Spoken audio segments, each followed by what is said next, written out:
ஆதியாகமத்தின் புஸ்தகம் 15வது அதிகாரம் முதல் 11 வசனங்களை நாம் கடந்த வேத பாட வகுப்பிலே நாம் தியானித்தோமே. ஆபிரகாமோடு ஆண்டவர் முதலாவது சுதந்திரத்தை குறித்து பேசவில்லை, முதலாவது சுதந்திரவாளியை குறித்து பேசினார்.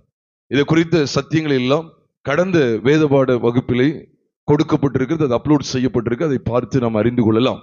பிரியமானவர்களே, அப்ப சுதந்திரவாளியை குறித்து முதலாவது பேசி அதை தொடர்ந்து வெளியே அழைத்து வந்து நீ வானத்தை அண்ணாந்து பார், நட்சத்திரங்களை பார் என்று சொல்லி அவனுடைய பார்வையை மேல் நோக்கி பார்க்கும்படி செய்தார். ஆக தேவனுடைய உன்னதமான திட்டம் என்ன? சுதந்திரவாளியை குறித்த விஷயத்திலே கிறிஸ்துவின் மரணம் மற்றும் உயிர்த்தெழுதலை பற்றிய அந்த வெளிச்சத்திலே ஈசாக்கு பிறக்கிற அனுபவத்தை வெளிப்படுத்தி இருக்கிறார். இதே சத்தியத்தை தான் ரோமர் 4வது அதிகாரம் 19ஆம் வசனத்திலிருந்து 25ஆம் வசனம் வரைக்கும் உள்ள சத்தியங்களை நீங்களும் நானும் படிக்க ஆண்டு நமக்கு உதவி செய்தார். இதை கேட்கிற அருமையானவர்களே, அப்போ சுதந்திரவாளி அப்படிங்கிறது ஹேர் அப்படிங்கிற அந்த அருமையான அனுபவமானது கர்த்தராகிய இயேசு கிறிஸ்துவின் விலையேறப்பெற்ற இரத்தத்தினால கழுவப்படுவதனால மாத்திரமல்ல, அவருடைய மரணம் மற்றும் அடக்கம் என்கிற சத்தியத்தை பற்றுகிற விசுவாசத்தினாலே நம்முடைய பழைய மனுஷன் மாண்டு களைந்து போடப்பட்டு புதிய மனுஷனாய் கிறிஸ்துவின் சாயல் நமக்கு தரிப்பிக்கப்பட்டிருக்கிறது என்கிற அந்த வெளிச்சத்துல தான் சுதந்திரவாளி என்கிற அருமையான அடையாளத்தை தேவன் காண்பிக்கிறார்.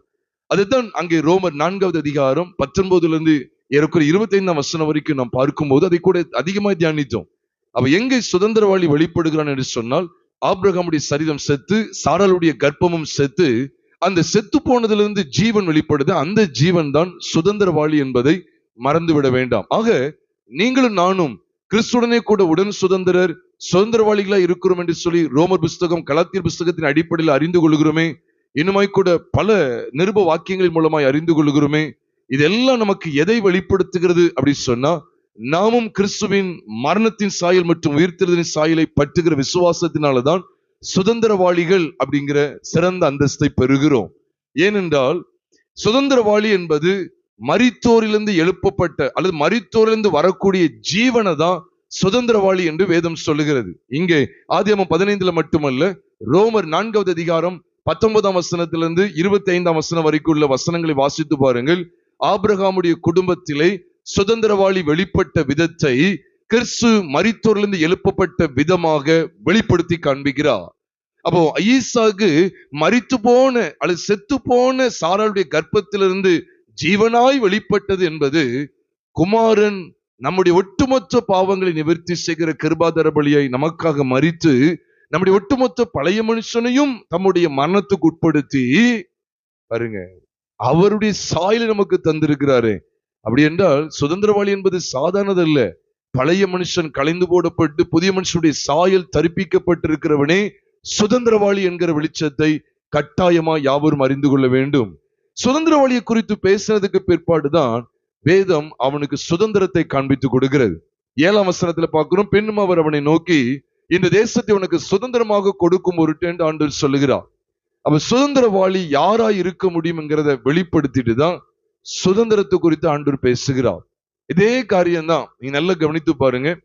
ஆண்டவர் இஸ்ரவேல் ஜனங்களுக்கு வாக்கு பண்ணும் போதும் கூட சுதந்திரவாளிய ஆண்டவர் நடத்துகிற விதம், சுதந்திரவாளிய பஸ்கா என்கிற அந்த ஆட்டுக்குட்டியுடைய இரத்தத்துக்கு உட்படுத்தி அந்த ஆட்டுக்குட்டியுடைய இரத்தத்தினால் மீட்கப்படுகிற ஒரு அருமையான அனுபவத்தை அவர்களுக்கு காண்பித்து கொடுத்து, இப்படிப்பட்டவர் தான் சுதந்திரவாளி என்பதை காண்பித்து கொடுத்துட்டு அதற்கு அடுத்த கட்டம் என்ன அப்படின்னு சொன்னா சுதந்திரத்தை நோக்கி அவர்கள் பயணித்தார்கள். இதைத்தான் ஆண்டவர் ஆபிரகாமுக்கும் காண்பிக்கிறார், நமக்கும் அதுதான் காண்பிக்கிறார், என்றென்றைக்கு அதைத்தான் காண்பிப்பார். வசனம் ஒரு நாளும் மாறாது. அப்ப இஸ்ரவேல் ஜனங்களுக்கு எப்படி பஸ்கா ஆட்டுக்குட்டியின் பலியின் மூலமாய், பஸ்கா ஆட்டுக்குட்டி பலியானதின் மூலமாய் இவர்கள் யாவரும் சுதந்திரவாளி ஆக்கப்படுறாங்க. எப்படி அடிமைத்தன வீட்டை களைந்து போட்டு தேவனுடைய சாயலுக்கு உட்படுகிற, பார்வோனால் வழிநடத்தப்படுகிற அனுபவத்தை களைந்து போட்டு தேவனால் வழிநடத்தப்படுகிற இடத்துக்குள்ளே வருகிறார்களோ, அதை தொடர்ந்துதான் அவர்கள் சுதந்திரத்தை நோக்கி பயணிக்க முடிந்தது. அதே காட்சியை தான் ஆண்டவர் இங்க ரத்தின சுருக்கமாய் ஆபிரகாமை வைத்து வெளிப்படுத்தி காண்பிக்கிறார். ஆபிரகாமை முதலாவது எதுக்கு உட்படுத்துகிறார் என்றால் சுதந்திரவாளிங்கிற பாடத்தை முதல்ல எடுக்கிறார். சுதந்திரவாளி எப்படி மரித்தோரிலிருந்து வெளிப்பட வேண்டும், ஆபிரகாமுடைய சரீரம் செத்து சாராளுடைய கர்ப்பம் செத்து அந்த செத்து போனதிலிருந்து ஜீவன் வெளிப்படுவதுதான் சுதந்திரவாளி. அதே காட்சி கிறிஸ்துவை பற்றுகிற விசுவாசத்திலே உங்களுக்கும் எனக்கும் காண்பிக்கப்படுகிறது. அது எப்படி? அதைத்தான் ரோமர் 4 அதிகாரத்தில் மீண்டும் மீண்டும் அதை வலியுறுத்துகிறேன். அந்த அவனுக்கு அதாவது அவனுக்கு நீதியாக எண்ணப்பட்டது என்பது ஆபிரகாமுக்கு மட்டும் இல்ல, அவனுக்காக மாத்திரமல்ல, நமக்காகவும் எழுதப்பட்டிருக்கிறது என்று வேதத்தில் எழுதப்பட்டிருக்கிறது. அதை தொடர்ந்துதான் சொல்லுகிறார், கிறிஸ்துவை, கர்த்தராகிய இயேசுவை மரித்தோரிலிருந்து எழுப்பினவரை விசுவாசிக்கிற நமக்கும் அப்படியே எண்ணப்படும் என்று சொல்லும்போது, அப்ப ஆபிரகாமுடைய சந்ததி கிறிஸ்துவின் சந்ததி. ஆபிரகாமுடைய சந்ததியில் எப்படி சுதந்திரவாளி, எதிலிருந்து சுதந்திரவாளி வருகிறானோ அதே போல நீங்களும் நானும் தேவனுக்கு சுதந்திரவாளிகள், கிறிஸ்துவுக்கு சுதந்திரவாளிகள் என்பது எதிலிருந்தான் வெளிப்பட வேண்டும் தெரியுமா? பாவ சாயல் களைந்து போடப்பட்டு ஒட்டுமொத்த பாவத்தன்மையை வெளிப்படுத்தக்கூடிய பழைய மனுஷன் கிறிஸ்துவின் மரணத்துக்கு ஒப்பு கொடுக்கப்பட்டு, இனி நான் அல்ல கிறிஸ்துவே எனக்குள் பிழைத்திருக்கிறார் என்கிற அருமையான சத்தியத்தை பற்றுகிற விசுவாசத்துல தான் சுதந்திரவாளி காணப்படுகிறான் என்பதை மறந்து போக வேண்டாம். அன்னுடைய பரிசுத்த நாமம் மகிமைப்படுவதாக. இன்னொரு வெளிச்சத்தை உங்களோடு பகிர்ந்து கொள்கிறேன். 6ஆம் வசனத்துல பார்க்கிறோம், ஆதியாகமம் 15வது அதிகாரம் 6ஆம் வசனத்துல பார்க்கிறோம், அவன் கர்த்தரை விசுவாசித்தான், அதை அவர் அவனுக்கு நீதியாக எண்ணினார். முதல் முறை ஆபிரகாம் கர்த்தரை விசுவாசித்தான்கிற பதம் அங்கே சொல்லப்பட்டிருக்கு. 12வது அதிகாரத்திலே அவர் ஆண்டவர் அழைக்கிறதாக நாம் பார்க்கிறோம். 12வது அதிகாரம் 13, 14 ஆகிய அதிகாரங்களில் சொல்லப்படாதது 15வது அதிகாரத்துல முதல் முறையா அவன் கர்த்தரை விசுவாசித்தான்கிற பதம், விசுவாசித்தான் அப்படிங்கிற பதம் முதல் முறையா ஆபிரகாமை பற்றிய விஷயத்துல இங்கேதான் வெளிப்படுத்தப்பட்டிருக்கிறது. முதல்ல இந்த விசுவாசத்தினாலதான் நம் நீதிமான் ஆக்கப்பட முடியும். இதை திட்டவட்டமா அறியணும். விசுவாசம் இல்லாமல் நீதிமானாக்கப்பட முடியாது. ஆபிரகாம் விசுவாசத்தினால் நீதிமானாக்கப்பட்ட விஷயத்தை யாக்கோபு 2வது அதிகாரத்துல காண்பித்துக் கொடுக்கிறார். ரோமர் 4வது அதிகாரத்துல காண்பித்துக் கொடுக்கிறார். இந்த ஆதியாகமம் 15வது அதிகாரத்திலும் காண்பித்துக் கொடுக்கிறார். ஆக விசுவாசத்தினாலதான் நீதிமானாக்கப்படுகிறோம். விசுவாசத்தினாலதான் நீதிமான் பிழைப்பான். அப்ப நீதிமான் என்கிற சிறந்த அந்தஸ்து என்கிற நிலைப்பாடாக இருக்கட்டும், அது மட்டுமல்ல நீதிமான் பிழைக்கக்கூடிய நடைமுறை வாழ்க்கையாக இருக்கட்டும், ரெண்டுக்குமே விசுவாசத்தையே ஆண்டவர் மூலதனமாக வைத்திருக்கிறார். இதை தேவ பிள்ளைகள் அறியணும். விசுவாசம் தான் முக்கியம். விசுவாசம் இல்லைன்னா அவ்வளவுதான், ஒண்ணுமே இல்லை. தேவனுடைய வார்த்தைகளை பற்றுகிற விசுவாசம் நமக்குள் கட்டாயமா இருக்கணும். நான் ரட்சிக்கப்படலன்னு நினைச்சேன்னு ரட்சிக்கப்படலதான். ஆனா வேத வசனத்தை வைத்து நான் ரட்சிக்கப்பட்டிருக்கிறேன், கர்த்தராகிய இயேசு கிறிஸ்து என்னை அவருடைய விலையேற பெற்ற இரத்தத்தினால் மீட்டு கொண்டாருங்கிறத நான் வேத வசனத்தின் அடிப்படையில் விசுவாசிக்க அழைக்கப்பட்டிருக்கிறேன். அவருடைய குமாரனாகிய இயேசு கிறிஸ்துவின் இரத்தம் சகல பாவங்களையும் நீக்கி நம்மை சுத்திகரிக்கும் என்கிற அந்த வேத வசனத்தை விசுவாசித்து முழுமையா நான் நம்பி, அதான் விசுவாசித்து, நான் என்னுடைய எல்லா பாவத்தையும் அவருடைய விலையேற பெற்ற இரத்தம் நீக்கி என்னை சுத்திகரித்து விட்டதுங்கிறத நான் உறுதியாய் நான் என்ன செய்யணும்? நம்ப வேண்டும். அதுலதான் என்னுடைய அனைத்து பாவங்களும் மன்னிக்கப்படுகிறது என்கிற நிச்சயம் வெளிப்படுகிறது. அதை தொடர்ந்துதான் இங்க ஆபிரகாம் ஒரு கேள்வி கேட்கிறார். இதை எதனால அறிவேன்னு சொல்லி கேட்கிறார். சுதந்திரத்தை குறித்து பேசுகிறார். ஒன்றை நீங்க தெளிவா அறியணும். எப்பொழுது கர்த்தர் சுதந்திரத்தை குறித்து பேசுறாருன்னா 7ஆம் வசனத்தை பாருங்க. பின்னும் அவர் அவனை நோக்கி என்று எழுதுகிறார். பின்னும் அப்படின்னு சொன்ன என்ன தெரியுமா அர்த்தம்? மோர் ஓவர் அப்படின்னு அர்த்தம். ஒரு கான்வர்சேஷனுடைய தொடர்ச்சின்னு அர்த்தம். ஒரு பேச்சு அல்லது கலந்துரையாடலுடைய தொடர்ச்சிக்கு பேர் தான் பின்னும் அப்படின்னு ஒரு வார்த்தை இருக்கு. அதாவது கண்டினியூஷன், கண்டினியூட்டி ஆர் கண்டினியூஷன் சொல்லலாம். அப்போ ஆபிரகாம், அதாவது என்ன சொல்லலாம், the conversation between God and Abraham continues, இங்கே தொடர்கிறது. அப்ப எதை தொடர்கிறது? எதை தொடர்ந்து இந்த வருகிறதுன்னு கேட்டா, நீதியை தொடர்ந்துதான் சுதந்திரம் அறிவிக்கப்படும். நீதியை தொடர்ந்துதான் சுதந்திரம் காண்பிக்கப்படும். நீதிங்கிறது கிறிஸ்தவ ஜீவியத்தினுடைய அடிப்படை. சுதந்திரம் என்பது முடிவு. அதான் முடிவு, உச்சகட்டம். அப்போ தேவ பிள்ளைகள் விளங்கி கொள்ளணும், கிறிஸ்தவ வாழ்க்கையில 2 அனுபவம் தான். அதுக்காக ஞானஸ்தானம் இல்லைன்னு சொல்லல. ரட்சிப்பு, ஞானஸ்தானம், பரிசுத்தாவினுடைய நிறைவிலை வாழ்வது, இப்படி பல காரியங்களை அடுக்கலாம். ஆனா விசேஷம் என்ன தெரியுமா? 2. அது என்ன அப்படின்னு சொன்னா, முதலாவது ரட்சிக்கப்படுகிறோம். கர்த்தராகிய இயேசு கிறிஸ்துவின் விலையேற பெற்ற இரத்தத்தினாலே கழுவப்பட்ட நிச்சயத்தை பெறுகிறோம். நாம் பாவி என்கிற அந்த மனநிலையை உணர்ந்து, இந்த பாவிக்காக கர்த்தராகிய இயேசு கிறிஸ்து எல்லா ரட்சிப்புக்கான கிரியைகளையும் நிறைவேற்றி முடித்து விட்டார். அவர் கல்வாரி சிலுவையில் எனக்காக பலியானார். அவருடைய விலையேற பெற்ற இரத்தத்தினாலே நான் பாவத்தினின்று மீட்கப்பட்டேன். என்னுடைய எல்லா பாவங்களும் மன்னிக்கப்பட்டு விட்டது. நான் சுத்திகரிக்கப்பட்டு விட்டேன். நான் நீதிமானாக்கப்பட்டு விட்டேன்னு சொல்லி விசுவாசிக்கிறோம். இந்த விசுவாசத்தினால நாம் நீதிமானாக்கப்பட்டதோடு மட்டுமல்ல, அதை தொடர்ந்து என்ன செய்ய வேண்டியது இருக்கு? நம்முடைய வாழ்க்கையிலே பிழைக்க வேண்டியது இருக்கிறது. சுதந்திரத்தை நோக்கி பயணிக்க வேண்டியது இருக்கு. ரட்சிக்கப்பட்டவர்கள் தேவனை நோக்கி, அதாவது தேவனுடைய ராஜ்யத்தை நோக்கி பயணிக்க வேண்டியது இருக்கிறது. அதனாலதான் இயேசுவானவர் பாருங்க, யோவான் எழுதின சுவிசேஷம் 3ஆம் அதிகாரம் 3ஆம் வசனத்துல மறுபடியும் பிறக்கிற அனுபவத்தை மையப்படுத்தி ஆண்டவர் பேசுவார். அது தேவனுடைய ராஜ்யத்தை காண்பதற்கான தகுதி. ஆனா அதை தொடர்ந்து 5ஆம் வசனத்துல ஆவியினாலும் ஜலத்தினாலும் பிறக்கிறதை பத்தி பேசுவார். மறுபடியும் பிறக்கிறது ஆவியினாலும் ஜலத்தினாலும் பிறக்கிறது. அப்போ யோவான் 3ஆவது அதிகாரம் 3ஆம் வசனத்துல நமக்கு கிடைக்கிற பிரதிபலன் என்ன? தேவனுடைய ராஜ்யத்தை காணலாம், அவ்வளவுதான். ஆனா 5ஆம் வசனத்தின் அடிப்படையில பார்க்கிறோம், தேவனுடைய ராஜ்யத்துல பிரவேசிக்கலாம். அப்ப தேவனுடைய ராஜ்யத்தை காண்கிறதுக்கும் பிரவேசிக்கிறதுக்கும் வித்தியாசம் இருக்கா இல்லையா? நீங்க சொல்லுங்க. காண்கிறதுங்கிறது இருக்க இடத்துல நின்னே பார்க்கலாம், காண்கிறதுங்கிறது இருக்க இடத்துல நின்று பார்த்துக்கலாம், அவ்வளவுதான். அதனாலதான் முதல்ல ஆபிரகாமை பார்க்க வைக்கிறார். எதை பார்க்க வைக்கிறார்? வானத்து நட்சத்திரங்களை பார் அப்படின்னு சொல்லி பார்க்க வைக்கிறார். இரண்டாவது அவன் என்ன செய்கிறான் என்றால் சுதந்திரத்தை நோக்கி பயணிக்க வைக்கிறார். உட்கார்ந்த இடத்துல 3 வயது வெள்ளாட்டுக்கடா கிடைக்காது, உட்கார்ந்த இடத்துல ஆட்டுக்கடா 3 வயது ஆட்டுக்கடா கிடைக்காது, உட்கார்ந்த இடத்துல 3 வயது வெள்ளாடு புறா குஞ்சுகள்லாம் கிடைக்காது. புறா கூண்டுக்குள்ள போய் என்ன செய்யணும்? எடுத்துட்டு வரணும். உடனே அவன் கொண்டு வந்தான்னு சொன்ன உடனே அப்ப கையில தான் எல்லாம் வச்சிருந்தானா? இல்ல, நீ கொண்டு வந்தான்னு சொல்றாரு. நீங்க பாருங்க, என்னிடத்தில் கொண்டு வான்னு என்ன அர்த்தம்? நீ எடுத்து கொண்டு வான்னு சொல்றார். அடுத்த வசனத்துல அவன் அவைகள் எல்லாவற்றையும் அவரிடத்தில் கொண்டு வந்து சொல்லி 10ஆம் வசனத்துல பார்க்கிறோம். அவைகளை நடுவாக துண்டித்து அவன் அவைகள் எல்லாவற்றையும் அவரிடத்தில் கொண்டு வந்துன்னா அப்ப அவர் வெயிட் பண்ணிக்கிட்டே இருக்கிறார். ஆபிரகாம் கிரியை செய்யறதுக்கு என்ன செய்யறார்? போயிட்டு வந்தாருன்னு எல்லாம் போடல, போயிட்டு ரிலாக்ஸ் பண்ணிட்டு வர்றேன் அப்படின்னு சொன்னார். இல்ல, அப்ப இவன் போய் என்ன செய்வான்? 3 வயது கிடார் எது எடுக்கணும்? திடீர்னு பார்ப்போம், அங்க நிறைய மாட்டு மந்த கிடாலாம் இருக்கு. ஐயோ, இது 4 வயசு உள்ளது இல்ல, ஆண்டு 3 வயசுல சொல்லியிருக்காரு, இது எடுக்க கூடாது, அதை எடுப்போம். அதுக்கப்புறம் புறா குஞ்சுகள் எடுக்கான். அப்புறம் பாக்குறான், அப்புறம் ஒரு வெள்ளாடு கிடைக்கி, ஐயோ அது பிறந்து 1 வருஷம் தான் ஆச்சு, அப்ப 3 வயது வெள்ளாட்டு எடுக்க சொல்லிருக்கான்னு சொல்லி அவ எல்லாத்தையும் பார்த்தோம். பிரயாசப்படுகிறான் பிரயாசப்படுகிறான் பிரயாசப்படுகிறான். முதல்ல அவன் பிரயாசப்படல, அவன் கர்த்தரை விசுவாசித்தான், அது அவர் அவனுக்கு நீதியாக என்ன இருக்கிற இடத்துல அப்படியே நம்பினான், கர்த்தருடைய வார்த்தைகள் அப்படியே ஏற்றுக்கொண்டான், அவன் நீதிமான் ஆக்கப்பட்டான், நீதியாக அவனுக்கு எண்ணப்பட்டது. Righteousness was imputed unto him அப்படின்னு சொல்ல முடியும். அவனுக்கு நீதியாக எண்ணப்பட்டது, அவ்வளவுதான்.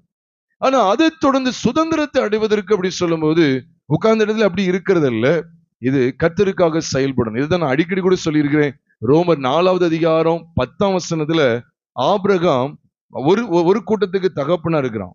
எந்த கூட்டம்? விசுவாசிக்கிற எவனுக்கும் நீதி உண்டாகும் பொருட்டாக விசுவாசிக்கிறவர்களுக்கு யாவருக்கும் அவன் தகப்பனா இருக்கிறான். உண்மை, அது கிரியை இல்லாத விசுவாசம் தான். எந்த ரட்சிப்புக்காக எந்த கிரியும் நம்ம செய்யல, ஆனா அவர் நம்மை ரட்சித்தார், நம்முடைய ஒட்டுமொத்த பாவங்களையும் பரிகரித்தார். இது விசுவாசம். இந்த விசுவாசத்தினால நாம் நீதிமான் ஆக்கப்படுகிறோம். ஆனா அதே ரோமர் 4ஆவது அதிகாரம் 11ஆம் வசனம் அடுத்த வசனத்துக்கு வரும்போது விசுவாசமாகிய அடிச்சுவடுகளில் நடக்கிறவர்களாய் இருக்கிறவர்களுக்கு என்ன செய்றாரா? அவர் தகப்பனாவதற்கு அவர் ஏற்படுத்தினார், அந்த அடையாளத்தை பெற்றான்னு சொல்லி பார்க்கிறோம். அப்ப 2 கேட்டகரி நீங்க பார்க்கணும். ஆபிரகாமுடைய விசுவாசம் முதல்ல எதை வெளிப்படுத்துனா, நீங்களும் நானும் விசுவாசனால் நீதிமானாக்கப்படுகிற அந்த நிலைப்பாட்டுக்குரிய. 2வது 11ஆம் வசனத்துல அவர் இன்னொரு கூட்டத்துக்கும் நீதிமானா இருக்கிறார், மன்னிக்கவும் இன்னொரு கூட்டத்துக்கும் தகப்பனா இருக்கிறாராம். அந்த கூட்டம் எப்படி தெரியுமா? விசுவாசிக்கிற கூட்டம் கிடையாது, விசுவாசமாகிய அடிச்சுவடுகளில் நடக்கிறவர்களுமாயிருக்க. நடக்கிறது. அப்ப இந்த 2 விசுவாசத்துல நீங்க கவனிக்கணும், எதை பற்றி வெளிப்பாட்டை தேவன் வெளிப்படுத்துறாருன்னா, அப்ப முதல் கட்ட விசுவாசத்துல கிரியை கிடையாது. நம்ம எந்த கிரியை செய்யாமல் அவர் இரக்கமாய் கிருபையாய் நம்மை பாவத்தினின்று ரட்சித்தார். ஆனா 2வது காண்பிக்கப்பட்ட விசுவாசத்திற்கு அங்கே அடிச்சுவடுகள் காண்பிக்கப்பட்டிருக்கு. அதனாலதான் நீங்க விளங்கிக் கொள்ளணும், முதல்ல வெளிப்படுற விசுவாசத்தினால நம்மளை நீதிமான்களை மாற்றுகிறார், 2வது காண்பிக்கப்படுகிற விசுவாசத்தினால நம்மை சுதந்திரத்தை நோக்கி பயணிக்க வைக்கிறார். சுதந்திரம் முக்கியம், ஏனோதானு சொல்லி வாழ்ந்துடக்கூடாது. அதனால தேவ பிள்ளைகள் நீதிமானாக்கப்பட்டதுக்கு பிற்பாடு சுதந்திரத்தை குறித்த அறிவை ஆபிரகாமுக்கு ஆண்டவர் தெரியப்படுத்தி கொண்டே இருக்கிறார். இதை மறக்க கூடாது பிரியமானவர்களே.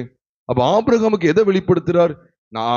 5ஆம் வசனத்துல பேசிக்கிட்டே இருக்காரு, 4-5 அவன்கிட்ட பேசிக்கிட்டே இருக்கிறாரு. வார்த்தைகளை சொல்ல சொல்ல சொல்ல அவன் விசுவாசிக்கிறான், அது அவனுக்கு நீதியாக எண்ணப்படுது. அவன் நீதிமானாகிறான் அப்படிங்கிறது மட்டும் இல்ல, பின்னும் அவர் அவனை நோக்கி அப்படின்னு சொல்றார், சுதந்திரத்தை குறித்து பேசுகிறான். அப்போ நமக்கு என்ன ஒரு வெளிச்சம் அப்படின்னு சொன்னா, பிரியமானவர்களே, நீதியை தொடர்ந்துதான் சுதந்திரம் வெளிப்பட வேண்டும். நீதியை தொடர்ந்துதான் சுதந்திரம். சுதந்திரத்தை தொடர்ந்து நீதி கிடையாது, மறக்கவே கூடாது. அதனாலதான் நான் இஸ்ரேல் ஜனங்களுடைய வாழ்க்கை முன்பு நான் உங்களோடு பகிர்ந்து கொண்டேன். இஸ்ரேல் ஜனங்களுக்கு முதல்ல நீதி தான். எதுல நீதி வெளிப்படுகிறது? பஸ்காவில நீதி வெளிப்படுத்தப்படுகிறது. நம்முடைய பஸ்காவாகிய கிறிஸ்து நமக்காக பலியிடப்பட்டு இருக்கிறாருன்னு சொல்லி 1 கொரிந்தியர் 5வது அதிகாரம் 7ஆம் வசனத்தின் பின்பகுதியில பார்க்கிறோமே. அப்ப இது எதை காண்பிக்க சொன்னா, பஸ்காவின் மூலமா இஸ்ரவேல் ஜனங்கள் என்ன செய்தாங்க? நீதிமான்கள் அப்படிங்கிற சிறந்த அந்தஸ்துக்குள்ள வந்தாங்க. பஸ்காவுடைய பஸ்காட்டுக்குட்டியுடைய ரத்தம் நிலக்காலில் பூசப்படுகிறது, அவர்கள் அழிவுக்கு தப்பினார்கள். பஸ்காவாகிய கிறிஸ்து நமக்காக பலியானதனுடைய விதம் எதை வெளிப்படுத்துகிறது? நம்முடைய ஒட்டுமொத்த பாவங்களையும் மன்னித்தார், நம்முடைய ஒட்டுமொத்த பாவங்களையும் அவர் நிவர்த்தி ஆக்கினார். நம்முடைய எல்லா பாவங்களுக்கும் வரவேண்டிய தண்டனையை அவர் கல்வாரி சிலுவையிலே தம்முடைய ஆத்துமாவை மரணத்தில் ஊற்றினது நிமித்தமாய் அவர் நிறைவேற்றி முடித்தார். இந்த வெளிச்சத்தை நாம் பற்றுகிற விசுவாசங்கள் வருகிறோம். இதைத்தான் இஸ்ரவேல் ஜனங்கள் பஸ்கா மூலமா பாருங்க அருமையான நிலைப்பாட்டை பெற்றுக் கொண்டார்கள். அழிவுக்கு தப்பினார்கள், அழிவுக்கு தப்பினோம் என்கிற அருமையான இடத்தில் அவர்கள் காணப்பட்டிருந்தார்கள். அதோடு ஆண்டவர் விட்டுட்டாரா? இல்ல.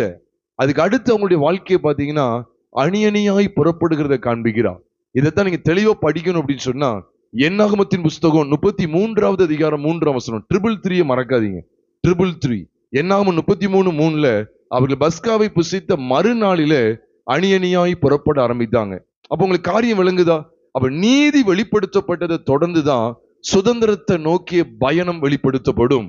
மீண்டும் சொல்லுகிறேன், நீதியை பெற்ற பிற்பாடுதான், நீதியை கண்ணடைந்த பிற்பாடுதான் சுதந்திரத்தை நோக்கிய பயணம், சுதந்திரத்தை நோக்கிய பாதை வெளிப்படுத்தப்படும். அதுதான் நீங்க ஆபிரகாமுக்கு காண்பிக்கிறார். அவனுக்கு நீதியாக எண்ணினார். ஆமா, எண்ணினார், பாஸ்ட் முடியுது. அதை தொடர்ந்து எதை பத்தி பேசுறாரா? பின்னும் அவர் அவனை நோக்கி. அப்ப எதை பற்றி பேசுகிறார்? சுதந்திரத்தை குறித்து பேசுகிறார் என்று வேதத்திலே நாம் பார்க்கிறோம். சுதந்திரம், சுதந்திரம், சுதந்திரம். தேவ பிள்ளையுடைய வாழ்க்கையில் இந்த ரெண்டு தான் பிரதானம். பாருங்க, நீதிமான்கள் ஆக்கப்படுகிறோம், சுதந்திரத்தை நோக்கி பயணிக்கிறோம். இதுதான் நம்முடைய வாழ்க்கையிலே இன்றியமையாததாய் காணப்பட வேண்டும். பிரியமானவர்களே, சரி, அந்த சுதந்திரத்துக்கு தேவன் எதைத்தான் வெளிப்படுத்துறார்? ஆபிரகாம் சொல்றார், நீ பலி செலுத்தணும் கொண்டு வர. நான் ஷார்ட்டா அதை சொல்றேன், பலி செலுத்தணும். நீ பலி இல்லைன்னா சுதந்திரம் கிடையாது. அதுதான் ஆசாப் தன்னுடைய சங்கீதத்துல சொல்லும் போது 50வது சங்கீதம் 5ஆம் வசனத்துல சொல்லுகிறார், பலியினாலே என்னோட உடன்படிக்கை செய்த என்னுடைய பரிசுத்தவான்களை என்னோட கூட்டுங்கள் என்பார். எதுக்கு? எங்க கடைக்கு ஷாப்பிங் போறதுக்கா? இல்லை. என்னோட கூட்டுங்கள் என்ன அர்த்தம்? என் ராஜ்யத்துக்கு அவர்கள் தேவை. என்னோட கூட்டுங்கள் என்ன? அவர்கள் எங்க கொண்டு போறாரு? சுதந்திரத்துக்கு கொண்டு போறாரு. வேற ஒண்ணும் இல்ல. சுதந்திரத்துக்கு கொண்டு போற, வேற எங்கேயும் பிக்னிக் எங்கேயும் கொண்டு போறது இல்ல. கொடைக்கானல் ஊட்டி கொண்டு போற, இங்க இருந்து அப்படி கொண்டு போய் அங்க சுத்தி காமிச்சிட்டு லண்டனுக்கு அப்படி போயிட்டு அப்படி சுத்தி காமிச்சு இல்ல. பலியினாலே என்னோட உடன்படிக்கை செய்த என்னுடைய பரிசுத்தவான்களை என்னிடத்தில் கூட்டுங்கள் என்பார் அப்படிங்கிற அருமையான தரிசனம் அக்காலத்திலே ஆசாவுக்கு வெளிப்படுத்தப்பட்டாயிற்று. இனி வரப்போகிற, இனி வெளிப்பட போகிற நாட்கள்ல இனிதான் நடக்க போகிறது. பரிசுத்தவான்களை கூட்டி சேர்க்க போகிறார். ஆனா அந்த அருமையான அந்த நாட்கள்ல அந்த நாள்ல நடக்க போகிற அருமையான சத்தியத்தை ஆசாப் முன்னதாகவே ஆண்டவரிடத்திலிருந்து பெற்றுக்கொண்டார். அப்போ என்னிடத்தில் கூட்டுங்கள் என்பார் என்றால் என்ன? அப்ப என்ன அர்த்தம்? சுதந்திரத்தை அவர்களுக்கு கொடுக்க போறேன், அந்த சுதந்திரத்தில் அவங்களை கொண்டு போய் சேர்க்க போறேன். அப்போ ஆண்டவர் முதல்ல என்ன வெளிப்படுத்துற? பலி இல்லாமல் சுதந்திரம் இல்லை. முதல்ல என்ன பார்த்தோம்? நீதி இல்லாமல் சுதந்திரத்துக்கான பாதை தெரியப்படாது, வெளிப்படுத்தப்படாது. இரண்டாவது, இங்க சுதந்திரத்தை பற்றிய விஷயத்துல பலி இல்லாமல் சுதந்திரம் அனுபவிக்கப்படாது. பலி இல்லாமல் சுதந்திரம் இல்லை. அதை தெளிவாய் விளங்கிக் கொள்ளணும். No sacrifice, no inheritance. No sacrifice, no inheritance. பலி இல்லையே சுதந்திரம் இல்லை. அதனால இன்னைக்கு எல்லாரும் நினைச்சிட்டு இருக்காங்க, பரலோகத்துக்கு ஈஸியா கொண்டு போயிருவாரு, ஒரு காணிக்கை கொடுத்துட்டா போதும், ஆண்டவர் எல்லாத்தையும் கொண்டு போயிருவாரு, நல்ல பரவசமா நல்லா ஆராதிச்சுட்டா போதும், கொண்டு போயிருவாரு. இல்ல இல்ல இல்ல இல்ல, பலி இல்லாம அங்க பரலோகம் கிடையாது, சுதந்திரம் கிடையாதுங்க. ஏன்னா பைபிள்ல தெளிவா இருக்கு, சாட்சி உள்ள வாழ்க்கை முக்கியம். கண்கள் இஷ்டப்படி பார்த்து கொண்டு வாயில தாறுமாறான வார்த்தைகளை பேசிக்கொண்டு கெட்ட வார்த்தை பேசிக்கிட்டு பரலோகம் தான் என் பேச்சு, பரிசுத்தம் தான் என் மூச்சுன்னு சொல்லி பாட்டு பாடுகிறவர்களும் இருக்கிறார்கள். அப்படிப்பட்ட மாய்மால கிறிஸ்தவர்கள் சுதந்திரமாகிய தேவனுடைய ராஜ்யத்தில் பங்கெடுப்பது இல்லை. அதனாலதான் இங்க இந்த வசனத்தை கவனிக்கணும். வசனத்துக்கு வெளியே போறது இல்லை. வசனம் வசனம் வசனம் கேட்கிறாரு, நீ எனக்கு அதை நான் எதனால அறிவேன்? நான் அதை சுதந்திரித்து, ஆண்டவரே நான் அதை சுதந்திரித்துக் கொள்வேன் என்று எதினால் அறிவேன்? எவ்வளவு அழகா கேட்காரு பாருங்க. By what must I know that I will inherit the kingdom of God? எனக்கு அதை எப்படி சுதந்திரித்துக் கொள்வேன்? By what must I know? By what must I know? I will inherit. I will inherit. சுதந்திரத்துக் கொள்வேங்கிறத எதனால அறிவேன்? உடனே தான் சொல்றாரு, இந்த பலியை கொண்டு வாப்பா, மிருகஜீவன்ல கொண்டு வந்து பலியிடு, என்ன கொண்டு வா அப்படின்னு சொல்லி சொல்றாரு. அப்ப இது மூலமா தான் அறிய முடியும் பிரியமானவர்களே, இது மூலமா தான் அறிய முடியும். அத சிம்பாலிக்கா ஆண்டு எதை பத்தி பேச போறாரு அப்படின்னு சொன்னா, ஆபிரகாம நமக்கு எல்லாருக்கும் தெரியும், சுதந்திரம் சொல்லிட்டாலே தேவனுடைய ராஜ்யத்தை குறிக்கும். ஆனா அந்த இடத்துல சுதந்திரம் சொல்றது எழுத்தின்படியான சுதந்திரம் எது? அவங்களுக்கு பாலும் தேனும் ஓடுகிற கானான் தேசம். இப்ப அதை ஒரு அடையாளமா வைத்து ஒரு பொருளாக காண்பித்து ஆண்டு நமக்கு கொடுக்கிற சுதந்திரங்கிறது eternal inheritance, not temporary inheritance, but eternal inheritance, நித்தியமா இருக்கக்கூடிய சுதந்திரம், நித்திய சுதந்திரம். புது உடன்படிக்கை சபைக்கு கொடுக்கப்பட்டிருக்கிற சுதந்திரம் பாலும் தேனும் ஓடுகிற கானான் தேசம் ஆகிய இப்போது இருக்கிற இஸ்ரவேல் தேசம் கிடையாது. இங்கதான் போயிட்டு வருவாங்களே, இங்க கிடையாது. நான் கூட முன்னால கூட இப்படி சொல்லுவேன். இப்ப அடிக்கடி இப்ப அப்படி ஊழியக்காரங்களா நல்லா ஜாலியா போயிட்டு வர்றாங்க. ஏன்னா அவங்களுக்கு தெரிஞ்சிருச்சு நமக்கு அந்த கானான் கிடையாது, நம்ம இந்த கானானையாவது கொஞ்சம் சுற்றி பார்த்துட்டு வருவோம் சொல்லி சந்தோஷப்பட்டதுக்காக போயிட்டு வர்றாங்க போல அப்படின்னு சொல்லி தோணுது. சாட்சி உள்ள வாழ்க்கை இல்லைன்னா பரம கானானை சுதந்திரிக்க முடியாது. அதான் பலி இல்லாம முடியாதுங்க, பலி இல்லாம முடியாது. ஒட்டுமொத்த மாம்சமும் கிறிஸ்துவின் சிலுவையிலே மாண்டு விட்டதுங்கிற அதை பற்றுகிற வெளிச்சத்திலே நடவாதவர்கள் சுதந்திரமாகிய தேவனுடைய ராஜ்யத்தில் பங்கடைய மாட்டார்கள். அதனாலதான் மிக ஜாக்கிரதை. அதனாலதான் எதுக்காக நீங்க சிலுவை பற்றிய கிறிஸ்துவையே பிரசங்கிங்க கேட்டா பைபிள் இதை தான் சொல்லுது. நித்திய ஜீவனை காணணும் அப்படின்னா பலி இல்லாம நீங்க வரவே முடியாதுன்னு சொல்லுவார். அதான் ஆசாபு கிடைச்ச வெளிப்பாடு. பாட்டு பாடின பரிசுத்தவான்கள்லாம் என்கிட்ட கூட்டுவாங்க, வர்ஷிப் அழகா நேர்த்தியா நடத்தின வர்ஷிப் லீடர்ஸ் எல்லாம் இருக்காங்களா, அவங்களை என் இடத்துல கூட்டுங்கள் என்பார் அப்படின்னு சொல்லி போடல. அற்புத அடையாளங்கள் செய்தவங்களெல்லாம் என்னிடத்தில் கூட்டுங்க, அற்புத அடையாளங்கள் செய்த பரிசுத்தவான்கள் எல்லாம் என்னிடத்தில் கூட்டுங்கள் சொல்லி அவருடைய வருகையில சொல்ல போறாருன்னு சொல்லியும் ஆசாபுக்கு வெளிப்பாடு கிடைக்கல. அது மட்டும் இல்ல, என் நாமத்துல தீர்க்கதரிசனம் உரைத்த என்னுடைய பரிசுத்தவான்கள் எல்லாம் என்னிடத்துல கூட்டுங்கள் அப்படின்னு சொல்லுவாரா? அப்படியும் போடல.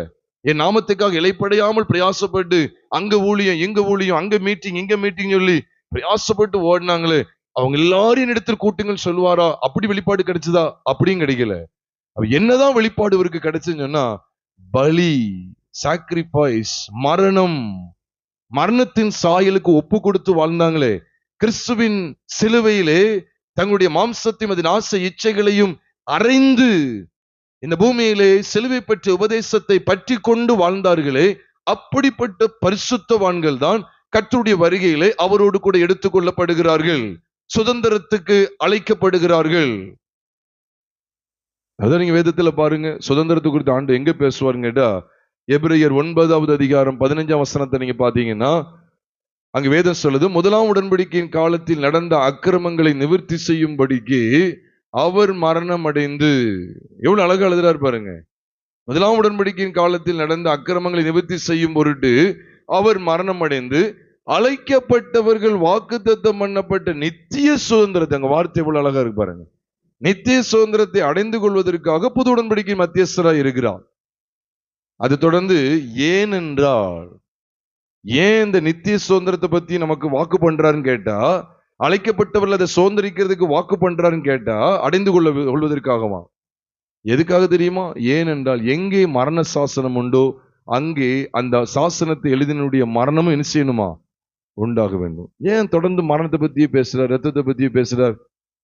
இந்த நித்திய சுதந்திரத்துக்கு மேலையும் மரணத்தை பத்தி தானே பேசுற, கிறிஸ்துவனுடைய ரத்தத்தை பத்தி பேசுகிறார்.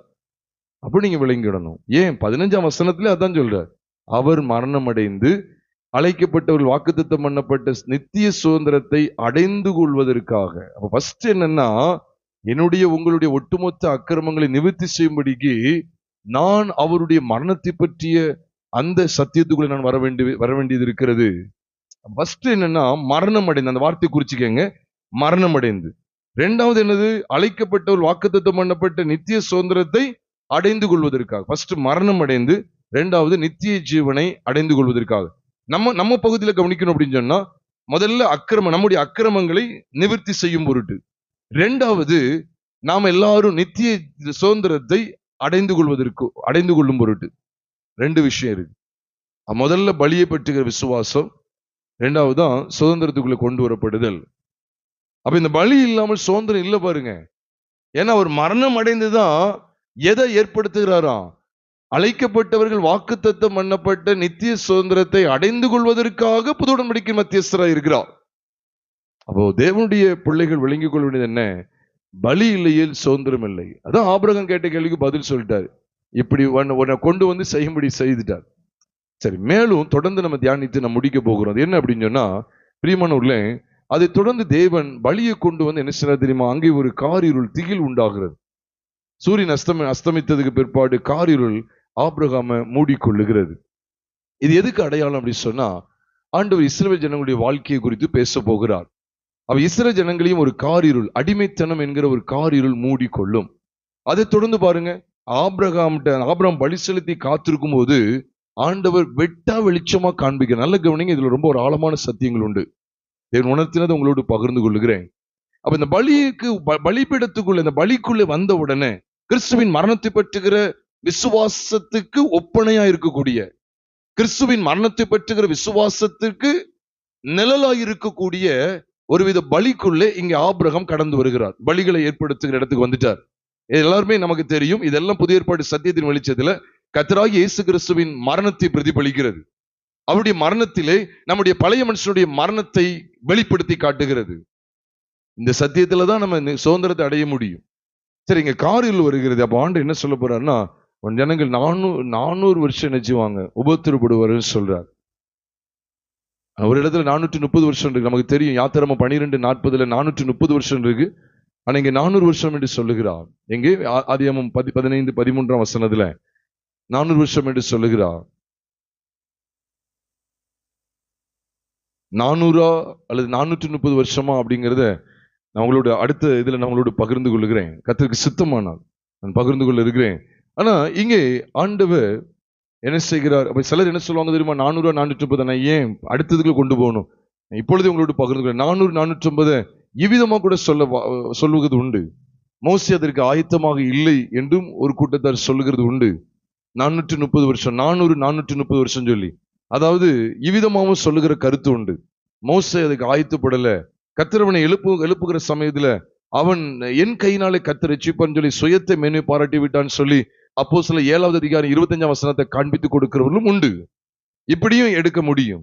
இன்னொரு கூட்டம் எப்படி சொல்லும் அப்படின்னு சொல்லி கேட்டா, அதாவது ஆண்டவர் கிருபை உள்ளவர், பாவிகள் இடத்துல அவர் என்ன செய்யறாருன்னா, பாவிகள் உண்மையாவே அவர் நேசிக்கதான் செய்யறார். அவங்களும் மனம் திரும்ப வேண்டும் என்று அவர் நீடிய பொறுமை உள்ளவராய் இருக்கிறபடினால ஆண்டவர் எமருடைய அக்கிரமம் இன்னும் நிறைவாகவில்லைங்கிறதுக்கு அவர் எதிர்பார்த்துக்கிட்டே, அவர்கள் இன்னும் செயற்பட மாட்டார்கள் அவன் எதிர்பார்த்துக்கிட்டு இருக்கிறார். அவருடைய பாவங்கள் நிறைவாகும் போது ஆண்டவர் அவங்களை வெளியே கொண்டு வருகிறார். ஒருவேளை அவங்க மனம் திரும்புவதற்கு கூட சில காலத்தை ஆண்டவர் கொடுத்திருக்கலாம் அப்படின்னு கூட வேத பண்டிதர்கள் சொல்லுகிறது உண்டு. அதனால 400 430 வருஷமாங்கிறத நம்ம தெளிவா துல்லியமா சொல்ல முடியாது. ஆனா இவ்விதமான காரியங்களை வைத்து நம்ம ஊர்ஜிதம் அல்லது யூகித்துக் கொள்ளலாம் என்பதை அன்போடு நான் தெரியப்படுத்துகிறேன். சரி, ஆண்டவர் இங்கே இஸ்ரவேல் ஜனங்கள் ஒரு குறிப்பிட்ட தேசத்துல உபத்திரப்படுவார்கள் என்று சொல்லி, அதை தொடர்ந்து அந்த ஜாதிகளை நான் நியாயந்திருப்பேன், பின்பு மிகுந்த பொருட்களுடனே புறப்பட்டு வருவார்கள் சொல்லி 13 மற்றும் 14 வெளிப்படுத்துகிறாரே. அதை தொடர்ந்துதான் 16ஆம் வசனத்துல 4ஆம் தலைமுறையில் அவர்கள் இவ்விடத்துக்கு திரும்ப வருவார்கள் என்று சொல்லி ஆண்டவர் பேசுகிறார். 17ஆம் வசனத்துல பார்க்கிறோம், சூரியன் அஸ்தமித்து காரில் உண்டான பின்பு இதோ புகைகிற சூளையும் அந்த துண்டுகளின் நடுவே கடந்து போகிற அக்கினி ஜுவாலையும் தோன்றின. அப்படி நல்லா கவனிக்கணும். 12ஆம் வசனத்துல இருந்து நல்லா ஞாபகம் வச்சுக்கங்க. 12ஆம் வசனத்துல இருந்து 17ஆம் வசனம் வரைக்கும் நம்ம பார்க்கணும். 12ல காரில் உள்ள வருது, ஆனா 17ல அக்கினி ஜுவாலை வெளிப்படுகிறது. அக்கினி ஜுவாலையும் தோன்றின அப்படின்னு சொல்லி நாம் பார்க்கிறோம். இப்ப அக்கினி ஜுவாலை வருது. இப்ப காரில் வரும்போது அக்கினி ஜுவாலை வந்தா அதுல என்ன உண்டாகும்? வெளிச்சம் உண்டாகுமா உண்டாகாதா? வெளிச்சம் உண்டாகும். அந்த காலத்துல கரண்ட் வசதி கிடையாது. ஆபிரகாம் நாளா இருந்தாலும் சரி, பழைய ஏற்பாடுடைய காலத்துல அங்க கரண்ட் வசதி கிடையாது. அப்ப எல்லாரும் பழைய ஏற்பாடு புதிய ஏற்பாடு அந்த காலத்துல தீப்பந்தம் நினைச்சுவாங்க. தீவெட்டின்னு சொல்லி சொல்லக்கூடிய தீவெட்டி தான் வச்சிருப்பாங்க. டார்ச் லைட்டுமே கிடையாது. அப்ப இந்த தீவெட்டி அந்த நெருப்பு கொண்டு என்ன செய்வாங்க? வெளிச்சத்துக்காக நெருப்பை பயன்படுத்துவாங்க. நெருப்பு தலையில ஏதாவது கொண்டு வந்து வச்சிருப்பாங்க. அப்ப ஆண்டவர் பாருங்க, சூரியன் அஸ்தமிச்ச உடனே அங்க ஃபுல்லா இருட்டு உண்டாயுது. ஆனா ஆண்டவர் இங்க பேசி முடிக்கிறார். எது? அவர்கள் உபத்திரப்படுவார்கள், அடிமைப்பட்டிருப்பார்கள் ஒரு பகுதியை காண்பித்து கொடுக்கிறார். அப்ப அந்த இருள் வரும்போது அடிமைப்பட்டிருப்பார்கள் காண்பித்து கொடுக்கிறார். விடுதலை செய்தி வரும்போது அங்கே வெளிச்சம் உண்டாகிறத காண்பிக்கிறார். இங்க நீங்க நல்லா கவனிக்கணும். எதுக்கு சொல்றேன் அப்படின்னா, காரிருள் வருவது இஸ்ரவேல் ஜனம் அடிமைப்பட்டிருக்கிறத வெளிப்படுத்துகிறது. காரிருள்ங்கிறது அவர்கள் உபத்திரப்படுவார்கள், அடிமைத்தன வீடாகிய எகிப்திலே அவர்கள் உபத்திரப்படுவார்கள் என்கிறதற்கு அடையாளமாய் காண்பிக்கப்படுகிறது. ஆனா இந்த காரிருளை நீக்குது பாருங்க. இப்ப அக்கினி ஜுவாலை வந்தோடனே காரிருள் நிக்குமா? நீங்க சொல்லுங்க. அக்கினி ஜுவாலை வரும்போது காரிருள் அந்த இடத்துல இருக்குமா? இல்ல, அந்த இடத்தை விட்டு காலி செய்து விடும். இந்த காரிருள் அங்க இல்லை, அக்கினி ஜுவாலை அங்க வெளிப்படுதுன்னு கேட்டா அங்கே காரிருள் இருக்க முடியாது. அப்ப ஆண்டு என்ன வெளிப்படுத்துறாருன்னா, நான் அந்த ஜனத்தை விடுவிப்பேன்னு சொல்றார். அப்ப இருளில் இருக்கிற ஜனங்கள் பெரிய வெளிச்சத்தை கண்டார்கள் சொல்லும் போது இது குமாரன் மூலமா தான் சாத்தியமாகும் என்பதை தேவன் வெளிப்படுத்துகிறார். நமக்குமே தெரியுமே, யாத்திராமம் 12வது அதிகாரத்துல பஸ்கா மூலமா தானே இஸ்ரவேல் ஜனங்கள் வெளியே வந்தாங்க. பஸ்கா மூலமா தானே காரிருளுக்கு அடையாளமாய் இருக்கக்கூடிய அடிமைத்தன வீடாகிய எகிப்தை விட்டு அவர்கள் விடுதலை பெற்றார்கள். பஸ்கா இல்லைன்னா அவங்களுக்கு விடுதலை இல்லை. அப்ப ஆண்டவருங்க என்ன வெளிப்படுத்துறார்? காரிருள் இருந்துச்சு, ஏதோ ஆபிரகாம காரில் மூடிட்டுன்னு சொல்லி நினைச்சிடாதீங்க. அது சிம்பாலிக்கா இருக்கு. ஆபிரகாம் உண்மையிலே ஒட்டுமொத்த இஸ்ரவேல் ஜனத்துக்கும் ஆபிரகாம் ஒரு பதம் தான். ஏன் சொல்லணும் அப்படின்னு சொன்னா, இஸ்ரவேல் ஜனத்தை இவன்கிட்ட தான் வெளியே வர போகுது, அப்படித்தானே? ஆபிரகாம்கிட்ட இருந்தா அந்த வித்துல இருந்தா வெளிப்பட போகுது. சமஸ்த இஸ்ரவேலும் இவன்கிட்ட இருந்தா வெளிப்பட போகிறது. அப்ப ஆண்டு முன்கூட்டியே சொல்றார். அப்ப ஆபிரகாமை இருள் மூடுது, காரில் ஆபிரகாமை மூடிக்கொண்டது சொல்லி பார்க்கிறோமே. இது எதுக்கு அடையாளமா இருக்குன்னா, இஸ்ரவேல் ஜனத்தையும் எகிப்து என்கிற அடிமைத்தன வீடு மூடிக்கொள்ளும். இருளுக்குள்ளேதான் இருப்பார்கள், தடுமாறுவார்கள். அவங்க எல்லாம் அடிமைத்தனம் தான் இருள் என்று சொல்லுகிறேன். உடனே காரில்ங்கிற அந்த வாதையை குறித்து நினைச்சிடக்கூடாது. அடிமைத்தனம் தான் அந்த இருள். அப்ப அந்த இருளை அகற்றும்படிக்கு அக்கினி ஜுவாலை பின்பு வெளிப்படுது. பாத்தீங்களா? இது எதை காண்பிக்குங்க கேட்டா, இஸ்ரவேல் ஜனங்கள் அநேக பொருட்களோடு கூட அவர்கள் அந்த தேசத்தை விட்டு புறப்பட்டு வருவார்கள். இதுதான் வெளிச்சத்தை காணக்கூடிய பகுதி. நாமும் கூட உலகம் என்கிற எகிப்தின் அடிமைத்தனத்தில் இருந்தோம். கர்த்தராகிய இயேசு கிறிஸ்து நம்மை வெளிச்சத்துக்கு கொண்டு வந்தார். இதைத்தான் பேதுரு சொல்லும் போது 1 பேதுரு 2வது அதிகாரம் 9ஆம் வசனம் யாவருக்கும் தெரிந்ததுதான், நீங்களோ உங்களை அந்தகாரத்தினின்று தம்முடைய ஆச்சரியமான ஒளியினிடத்திற்கு வரவழைத்தருடைய புண்ணியங்களை அறிவிக்கும்படிக்கு என்று சொல்லி புது உடன்படிக்கையின் சபையானது அடையாளப்படுத்தப்படுகிறது. அப்ப நீங்கள் இங்க பாருங்க, சிலுவை பற்றிய உபதேசம் வெளிப்படுத்தப்படுது பாருங்க. ஆதியாகமம் 15 தொடர்ந்து பார்க்கிறோம். சிலுவை பற்றிய உபதேசம் வெளிப்படுத்தப்பட்டுக்கிட்டே இருக்கு. அதை எவ்விதமா பார்க்கலாம் அப்படின்னு சொன்னா, இருளிலே கடந்தோம், அந்தகார லோகாதிபதிகளின் ஆதிக்கத்துல இருந்தோம். பிரியமானவர்களே, இருளிலே கடந்த உங்களையும் என்னையும் வெளிச்சத்துக்கு ஆண்டவர் கொண்டு வருவதற்காக தம்மையே பலியாய் ஒப்பு கொடுத்தார். அதுதான் வேதம் சொல்லுது. இருளிலிருந்து வெளிச்சத்தை கண்டார்கள். அதனால்தான் இயேசு கிறிஸ்து மாம்சத்துல வெளிப்படுகிற நாள் வரைக்கும், அதுக்கு முன்பு வரைக்கும் ஜனங்கள் எல்லாரும் இருளிலே தத்தளித்துக் கொண்டிருந்தார்கள். இயேசு கிறிஸ்து வெளிப்பட்டதுக்கு பிறகு பாருங்க, அதாவது தேவன் மாம்சத்தில் வெளிப்பட்ட தொடர்ந்து வேதம் ஒரு அற்புதமான சத்தியத்தை காண்பிக்கிறது. மத்தேயு 4வது அதிகாரம் 15ஆம் வசனத்துல, இருளில் இருக்கும் ஜனங்கள் பெரிய வெளிச்சத்தை கண்டார்கள். மரண இருளின் திசையில் இருக்கிறவர்களுக்கு என்ன உதித்ததா? வெளிச்சம் உதித்தது. அப்ப கிறிஸ்து வெளிப்பட்டார் அப்படிங்கிறத இங்க வெளிப்படுத்துகிறார். நான் உடனே அக்கினி ஜுவாலை வந்துச்சு அப்படிலாம் சொல்லக்கூடாது. அதெல்லாம் சிம்பாலிக்க அடையாளப்படுத்துகிறார். இஸ்ரவேல் ஜனம் அடிமைப்பட்டு இருக்கிறத அங்க காரிருள் மூடிக்கொண்டதுக்கு அடையாளமா சொல்றார். இஸ்ரவேல் ஜனங்கள் விடுதலை பெறுவத அந்த இருளை கிழித்து கொண்டு காரிருளை துரத்தும்படிக்கு, காரிருள் தன் இடத்தை காலி செய்கிறது எப்போ? அக்கினி ஜுவாலை அங்கு வெளிப்படும் போது. அப்ப ஆண்டு எதைத்தாங்க காண்பிக்கிறார்னா, குமாரனுடைய வருகை குறித்து பேசுகிறார். புது உடன்படிக்கையினுடைய சபையின் நிலவரத்தை குறித்து பேசுகிறார். அப்ப புது உடன்படிக்கையின் சபையும் கர்த்தராகிய இயேசு கிறிஸ்துவின் இரத்தத்தினால் மீட்கப்பட்டு இருளில் நின்று வெளிச்சத்துக்கு வந்து விட்டது என்கிற வெளிச்சத்தை அதிகமாய் ஆண்டவர் காண்பித்துக் கொடுக்கிறார். கர்த்தருடைய பரிசுத்த நாமம் மகிமைப்படுவதாக. இதுல நாம் பார்க்கக்கூடிய விசேஷித்த பகுதி என்ன தெரியுமா? இவர்கள் பாருங்க 13ஆம் வசனத்துல 400 வருஷம் உபத்திரப்படுவார்கள் என்று நீ நிச்சயமா அறிய கடவாய் சொன்னார். அதை தொடர்ந்து தான் அவர் சொல்றார் பாருங்க 14ஆம் வசனத்துல, பின்பு பாருங்க, மன்னிக்கு 14 நான் முழுமையா வாசிக்கிறேன். இவர்கள் சேவிக்கும் ஜாதிகளை நான் நியாயம் தீர்ப்பேன், பின்பு மிகுந்த பொருட்களுடனே புறப்பட்டு வருவார்கள். அதை தொடர்ந்து நீங்க கடைசி பகுதிக்கு வாங்க, அதை நான் உங்களோடு சுருக்கமாய் பகிர்ந்து கொள்கிறேன். 18ஆம் வசனத்திலிருந்து பார்க்கிறோம். 18, 19, 20, 21 பார்க்கும்போது ஏறக்குறைய 10 ஜாதி ஜனங்கள், நல்ல ஞாபகம் வைக்கணும், 10 ஜாதி ஜனங்கள் கானான்ல இருந்தவங்க, கானானுடைய குடியிருப்பா இருந்தவங்க. அவங்க இருக்கிறதான அந்த தேசத்தை உன் சந்ததிக்கு கொடுத்தேன்னு சொல்லி சொல்றார். இப்படி நல்ல கவனிங்க, எகிப்திலிருந்து கானானுக்கான பயணம். எகிப்திலிருந்து கானானுக்கு கொண்டு வருகிறார். இருளில், காரிருளிலிருந்து வெளிச்சத்துக்கு கொண்டு வர்றார். காரிருளான இடத்திலிருந்து இப்ப வெளிச்சத்துக்கு கொண்டு வர்றார். ஆபிரகாம் காரிருள்ல இருந்தா, இப்போ எந்த இடத்துக்கு வந்துட்டான்? அக்கினி ஜுவாலை வரக்கூடிய வெளிச்சத்துக்கு வர்றான். முதல்ல அவன் ஆண்டு பேசும்போது பார்த்தா காரில் ஒண்ணு மூடிக்கிட்டு, இப்ப அந்த முடிக்கும் போது பார்த்தா வெளிச்சம் இருக்கு. இப்ப இதைத்தான் எப்படி சிம்பாலிக்க காமிக்கிறாருன்னா, எப்போ உன் ஜனங்கள் என்ன செய்வாங்கன்னா எகிப்தில இருப்பாங்க, அது காரிருளால மூடப்பட்டது. அவங்க அதை தொடர்ந்து அதுல இருந்து விடுவிக்கப்பட்டு, பஸ்கா மூலமா விடுவிக்கப்பட்டு எதை நோக்கி பயணிக்காங்க? வெளிச்சத்தில் நடக்க ஆரம்பிக்கிறாங்க. வெளிச்சத்தில் நடக்க ஆரம்பிக்கிறாங்க. இதுதான் புது உடன்படிக்கையினுடைய சபை. இதுக்கு ஆண்டவர் பயன்படுத்த ரெண்டு காரியம் என்ன தெரியுமா? இப்போ எகிப்தில் அவங்க அடிமைப்பட்டு இருக்கிறாங்க. 14ஆம் வசனத்துல ஆண்டவர் சொல்றாரு, இவர்கள் சேவிக்கும் ஜாதிகளை நான் நியாயம் தீர்ப்பேன், பின்பு மிகுந்த பொருட்களுடனே அவர்கள் என்ன செய்வாங்க? புறப்பட்டு வருவார்கள் சொல்றார். அப்ப நியாயம் தீர்ப்பேன்னு சொல்ற இடத்துல ஆண்டவர் 10 வாதைகள் நமக்கு வெளிப்படுத்துகிறார். நம்ம எல்லாருக்கும் தெரிந்ததுதான். 10 வாதைகளை ஆண்டவர் என்ன செய்கிறார்? அங்கே வெளிப்படுத்துகிறார். ஏன்னா இவர்கள் சேவிக்கும் ஜாதிகளை நான் நியாயம் தீர்ப்பேன் அப்படின்னு சொல்றார். எப்படிலாம் அவர் நியாயம் தீர்த்தார்? எத்தனை தடவை பாருங்க, அவங்க அழிவுக்கு ஒப்பு கொடுக்கிறார் பாருங்க. அவங்களுடைய பயிர் நிலங்கள் எல்லாம் அழிவுக்கு ஒப்பு கொடுக்கிறார். கல்மலையை அனுப்பி, வெட்டுக்கிளிகளை அனுப்பி, அது மட்டும் இல்ல கொப்புளங்களை அனுப்பி தண்ணி ரத்தமாய் மாறுகிறது. நமக்கு தெரியும், நம்ம எல்லாம் படிச்சு வச்சிருக்கணும். 10 வாதைகளை வரிசையா கூட சொல்ல தெரியணும். தண்ணி ரத்தமாய் மாறுறதுதான் ஃபர்ஸ்ட். ரெண்டாவது என்னது? தவளை வருது. மூணாவது பேன் வர்றது.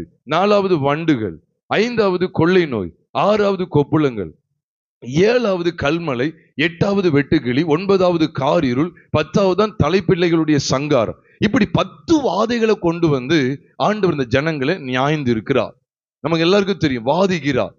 இந்த 10 கடைசியில தான் பஸ்கா வெளிப்படுகிறது. பொதுவா 10 அப்படி சொன்னாலே என்ன அர்த்தம் தெரியுமா? 10 சொல்லிட்டாலே பைபிளுடைய ஸ்லாங்ல பொதுவா 10ஆம் நம்பருக்கு என்ன அர்த்தம் அப்படின்னு கேட்டா, பூரணம் என்று அர்த்தம். கம்ப்ளீட்னஸ். அது வந்து அத்தாரிட்டி மட்டும் இல்ல, அது ஒரு கம்ப்ளீட்னஸ், அது ஒரு பூரணத்தை குறிக்கும். 7 தான் பூரணத்தை குறிக்கும், நான் இல்லைன்னு சொல்லல. ஆண்டவர் இங்க 10 சொல்றது ஒரு முழுமை அப்படிங்கிறது அர்த்தமாகும். ஹோல் அல்லது கம்ப்ளீட்னஸ் என்கிற அர்த்தமாகும். நீங்க தாராளமா அதை ஆராய்ச்சி செய்து கூட நீங்க பார்க்கலாம். 10ங்கிறது ஒரு முழுமையை குறிக்கும். அப்ப பாருங்க, ஆண்டவர் 10 வாதைகளை முடிக்கும் போது கடைசியா 10வது வாதம் முடியுது. அங்கே அவர்கள் இஸ்ரவேல் ஜனங்கள் எல்லாரும் விடுதலையை பெறக்கூடிய சூழல் உண்டாகிறது. அதான் 10ங்கிறது பைபிள் ஸ்லாங்ல, பைபிள் மொழியில 10ஆம் நம்பருக்கு என்ன அர்த்தம் அப்படின்னா, அதாவது முடிவு அல்லது முடிவு உண்டாகிறது அல்லது முழுமை என்று சொல்லி அர்த்தம். நான் எதுக்கு இந்த 10 உங்களுக்கு காண்பிக்கிறேன் அப்படின்னு கேட்டா, எகிப்திலிருந்து வெளியே வர்றதுக்கும் ஆண்டவர் 10 அப்படிங்கிறத கொண்டு வர்றார். கானானை சுதந்தரிக்கிறதுக்கும் ஆண்டவர் இங்க 10ங்கிறத கொண்டு வர்றார். அப்ப இது பூரணமான ஜெயத்தை குறிக்கும், பூரணமான வெற்றி உள்ள வாழ்க்கையை குறிக்கும், ஜெயங்கொண்ட பரிசுத்தவான்களுடைய அனுபவத்தை குறிக்கக்கூடியது. ஏன்னா நீங்க ஆதியாகமம் 15ல ஆண்டவர் வெளிப்படுத்துறது என்ன தெரியுமா? அவர்களை வெளியே கொண்டு வருவேன் சொல்றார், நியாயம் தீர்ப்பேன்னு சொல்றார். நமக்கு தான் தெரியும். அன்னைக்கு ஆபிரகாமுக்கு தெரியாம இருந்திருக்கலாம். எப்படி ஆண்டவர் அவர்களை வாதிக்கிறார்? 10 வாதைகளை கொண்டு வந்து 10வது வாதையில தான் அங்க பஸ்கா வெளிப்படுத்தப்படுகிறது. அதோடு முடிஞ்சிச்சு. ஏன்னா 10ஆம் நம்பருக்கு தான் அர்த்தம் ஜெயங்கொள்ளுகிற அனுபவம், வெற்றியை காண்கிற அனுபவம், முழுவதுமாய் சுதந்திரிக்கிற அனுபவம். பஸ்காவில் தான் ஆண்டவர் இங்க முழுமையை கொண்டு வந்து ஆண்டு என்ன செய்கிறார்? இஸ்ரவேல் ஜனங்களை வெளியே கொண்டு வருகிறார். நீங்க நல்லா பாருங்க, அடிமைத்தன வீடாகிய எகிப்திலிருந்து வெளியே கொண்டு வருவதற்கும் இந்த 10 ஆண்டு பயன்படுத்துகிறார். வாக்குத்தத்தம் பண்ணப்பட்ட கானானுக்குள்ள பிரவேசிக்கிறதுக்கு, ஒன்னுல இருந்து வெளியே வர்றதுக்கும் 10 தான். உள்ள பிரவேசிக்கும் போது இந்த 10 காண்பிக்கப்படுகிறது. ஏன் இந்த 10 ஜாதிகளை சொல்றார்? 18ஆம் வசனத்துல இருந்து, ஆதியாகமம் 15 18ஆம் வசனத்துல இருந்து 21ஆம் வசனம் வரைக்கும் இந்த 10 ஜாதிகளை சொல்லி இவங்க இருக்கிற தேசத்தை இவங்களை அப்புறப்படுத்தின கொடுக்க சொல்றார். அதனாலதான் உங்களோட மீண்டும் சொல்லுகிறேன், 10 என்பது பரிபூர்ணத்தை குறிக்கக்கூடியது. 7ம் பரிபூர்ணத்தை குறிக்கணும் இல்லைன்னு சொல்லல. ஆனா 10ங்கிறது எது தெரியுமா? முழுமையை குறிக்கும், எல்லாவற்றையும் ஜெயித்த ஒரு அனுபவத்தை குறிக்கும் 10. அதனாலதான் நீங்க வேதத்துல பாத்தீங்கன்னா, உன் பக்கத்தில் 1000 பேரும் உன் வலது பக்கத்தில் 10,000 பேரும் விழுந்தாலும் அது உன்னை அணுகாதுன்னு போட்டிருக்கும். 10னா இருக்கிறதுல எல்லாம் வந்தாலும் சரி. 10,000 ஏன் பெருச்சு தெரியுமா? 10,000 தானே. அப்ப 15,000 வந்தா நம்மளை மேற்கொண்டுங்கிற அர்த்தமா? அப்படி கிடையாது. 10,000 அப்படின்னு சொன்னாலே, 10 அப்படின்னு சொன்னாலே ஒட்டுமொத்த பூரணத்தை குறிக்கும். அதனாலதான் பவுல் சொன்னார், உங்களுக்கு 10,000 உபாத்தியர்கள் இருந்தாலும் அநேக தகப்பன்மார்கள் இல்லைன்னு சொன்னாரு. அப்ப 10,000 சொல்லி ஏன் சொன்னாரு? அப்படின்னா கொரிந்து சபைக்கு 10,000 டீச்சர்ஸ் இருந்தாங்களா? 10,000 போதகர்கள் இருந்தாங்களா? அர்த்தமாகுமா? சொல்லுங்க பார்ப்போம். கொரிந்து சபைக்கு 10,000 போதகர்கள் இருந்தாங்க காரியம் அது கிடையாது. எதுக்கு இது இந்த வார்த்தை பயன்படுத்தப்படுதுன்னு சொன்னா, இது வேதத்தினுடைய மொழி நடை. இது 10 அப்படின்னு சொன்னாலே அதோட அர்த்தம் என்ன அப்படின்னா ஒட்டு மொத்தம்னு அர்த்தம். மறக்க கூடாது, இது ஒட்டு மொத்தம்னு சொல்லி அர்த்தம். ஏன்னா பைபிளுக்கு ஸ்லாங் இருக்கு. நான் எல்லாம் வசன ஆதாரத்தோட உங்களோட பேசுறேன். நீங்க தாவீது குறித்து அவங்க இஸ்ரவேல் ஜனங்கள் சொல்லுவாங்க 2 சாமுவேல் 18 அவர் சொல்லுவாங்க, நீ யுத்தத்துக்கு போக வேண்டாம், ஏன்னா நீர் எங்களில் 10,000 பேருக்கு சரி. அப்படின்னா 10,000 பேருக்கு நீர் ஈக்குவல் அப்படின்னா யூ ஆர் ஈக்குவலன்ட் டு 10,000 அப்படின்னு சொன்னா அப்ப 11,000 வந்தா நீர் ஈக்குவல் கிடையாதா? அந்த அர்த்தமே கிடையாது. நம்ம வேதத்தை தவறா படிச்சுட்டோம்னு அர்த்தம். பிரியமானவர்களே, தெளிவா விளங்கிங்க. 10 10,000 அப்படின்னு சொல்லும்போது 10,000 அப்படின்னு சொல்லும்போது அது எதுதான் குறிக்கும் அப்படின்னு கேட்டா அது முழுமையை குறிக்கக்கூடியது. அதனாலதான் நம்ம உன்னத பாட்டு 5வது அதிகாரம் 10ஆம் வசனத்துல பார்க்கும்போதும் கூட என் நேசர் வெண்மையும் சிவப்புமானவர் 10,000 பேரில் சிறந்தவர் சொல்றார். மணவாட்டி சூலமிதி எருசலேமின் குமாரத்திகளிடத்துல தன்னுடைய மணவாளனை அடையாளப்படுத்தக்கூடிய இடத்துல அவள் சொல்லுகிறாள் 10,000 பேரிலும் அவர் சிறந்தவர். அப்போ 15,000 பேர் வந்து அவர் சிறந்தவர் இல்லாம போயிடுவாரா? இப்படி கேள்வி கேட்டேன்னு வச்சுக்கோங்களேன். அப்போ அவர் 10,000க்குள்ளதான் சிறந்தவர், அப்புறம் 20,000 30,000 வந்துட்டாங்கன்னா அவர்லாம் சிறந்தவர் கிடையாதுன்னு சொல்லிடுவோமானவன். அப்போ காரியம் அது கிடையாது. 10,000 10 அப்படிங்கிறது வந்தாலே என்ன அர்த்தம் குறி தெரியுமா? ஒட்டு மொத்தம் என்று அர்த்தம். அப்ப உங்களுக்கு புரியுதா? அப்ப ஆதியாகமம் 15வது அதிகாரத்துல ஒரு தேசத்தை இவங்க விடணும், இன்னொரு தேசத்தை அவங்க அடையணும். ஒரு தேசத்தை விடணும், இன்னொரு தேசத்தை அடையணும். எகிப்தை விட வேண்டும், கானானை அடைய வேண்டும். அப்ப விடுறதுக்கும் சரி அடையிறதுக்கும் சரி ஆண்டவர் வெளிப்படுத்துகிற காரியம் என்ன? இந்த 10 வைக்கிற அப்படின்னு என்ன அர்த்தம் தெரியுமா? பூரணமா ஒட்டு மொத்தமா ஆண்டவர் ஜெயத்தை கொடுக்கிறார். அதனாலதான் தேவ பிள்ளைகள் சும்மா எல்லாம் விடுவிக்கப்பட முடியும். சிலர் சொல்லுவாங்க, நான் வந்து என்ன செய்றேன், கொஞ்சம் கொஞ்சமா அந்த பாவத்தை விட்டுருவேன். நான் சொல்ல அதுக்கு பேர் ரெச்சிப்பே கிடையாது.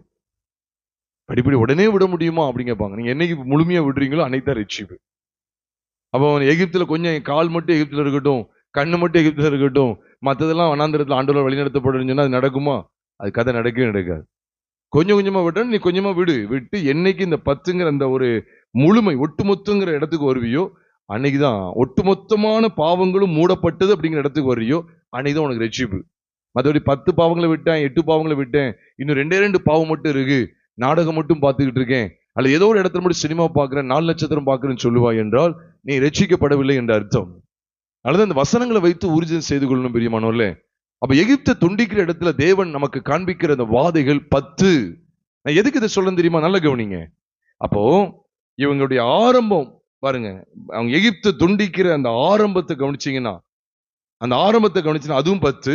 இவங்களுடைய டெஸ்டினேஷன் என்ன? ஆமா, பிகினிங் என்னன்னா 10ல இங்க ஆரம்பிக்கிறாங்க. கானான் தான் முடிவு. அவங்க டெஸ்டினேஷன் அதுதான், கானான் வந்து எட்டணும். அப்ப அந்த 10 அந்த ஜாதிகளையும் தள்ளிட்டு இவங்க உள்ள போறாங்க. அப்ப இவங்களுடைய துவக்கமும் 10 முடிவும் 10 சொல்லும்போது இது விளங்கிக் கொள்ளுங்க. எபிரேயர் 12:1 சொல்லுது, நம்ம மேகம் போன்ற இத்தனை திரளான சாட்சிகள் நம்மை சூழ்ந்திருக்க பாரமான யாவற்றை நம்மை நெருங்கி நிற்கிற பாவத்தையும் தள்ளிவிட்டு விசுவாசத்தை துவக்கிறவரும் முடிக்கிறவருமாய் இருக்கிற இயேசுவை நோக்கி நமக்கு நியமித்திருக்கிற ஓட்டத்திலே பொறுமையோடு ஓடக்கடவோம்.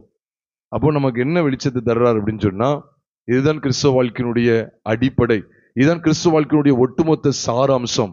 கிறிஸ்துவிலே ஆரம்பிக்கப்பட்ட இஸ்ரவேலுடைய வாழ்க்கையானது கிறிஸ்துவில தான் முடிய வேண்டும்.